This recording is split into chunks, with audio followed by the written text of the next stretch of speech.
Please hang up and try again. Hey, what's up everyone? Louis Tran here. Hope you all having a wonderful 4th of July weekend. And in this video, I'm going to be talking about the 2016 Retina MacBook. You know, it hasn't been too long since I did a review of the 2015 Retina MacBook, and to be honest, not much has changed since then. Now, that's not necessarily a bad thing, as this remains one of my favorite ultra portable notebooks that I take with me on the go for work and travel. So let's get right into the review. In terms of design, this year's Retina MacBook is still exactly the same as last year. It weighs about 2 pounds, and at its thickest point, about half an inch thick. It still has that brilliant 12-inch Retina display with a resolution of 2304 by 1440. However, this year the GPU got upgraded to an Intel Iris 515. It still has that butterfly style keyboard, so if you hated it or loved it last year, you will still love it or hate it this year.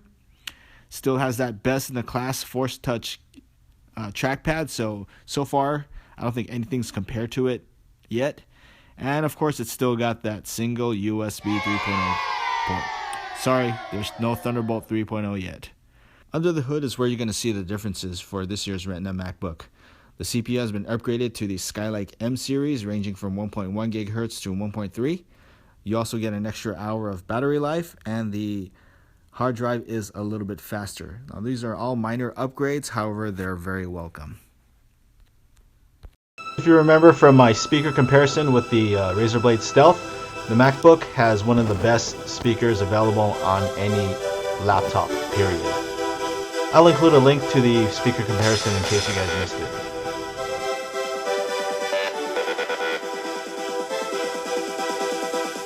So you really do get some welcome updates under the hood, and the performance is noticeably better. The last MacBook I had was a 1.3 GHz Core M, and while it did all the basic tasks pretty well, there was a definite gap in performance between that and a MacBook Air and the MacBook Pro. On the 2016 MacBook, it does do everything else faster, but if you're looking for a sole device to run processor-intensive tasks such as games, or if you need full-size ports, then this laptop really isn't for you. Wait a minute. Look how smooth Rise of Tomb Raider is running. No, I'm just kidding. This is actually streaming off of a laptop. Haha, fooled you guys again. But it does look pretty awesome on the Retina display. Now, what I do like about this is that it's an excellent travel companion, and it does everything I need to do outside of my home or office when I travel for fun or for work. My day-to-day consists of several web browser tabs open, Twitter, Excel, Word, Outlook, and the rest of the Microsoft Office suite all open at once. I also need to run Windows-based applications for work, and the MacBook runs Windows in Boot Camp beautifully. Since I take this with me traveling for work quite often, I actually use Windows about 80% of the time. Speaking of traveling, what I do appreciate is that I can charge this thing off any USB adapter or even an external battery pack, unlike the Razer Blade Stealth that needs at least a 45-watt adapter.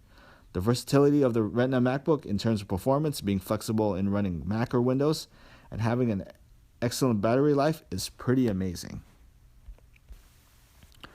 So what if you already had the 2015 MacBook? Is it worth upgrading?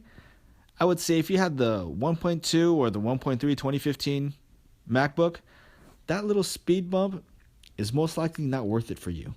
In fact, if you're in a tight budget, there's a lot of excellent deals out there for the 2015 MacBooks.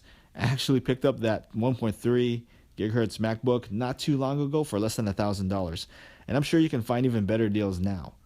But if you need the latest and greatest and one of the best ultra portable around, the MacBook is an excellent choice. Thanks for watching, guys, and I will see you in the next video.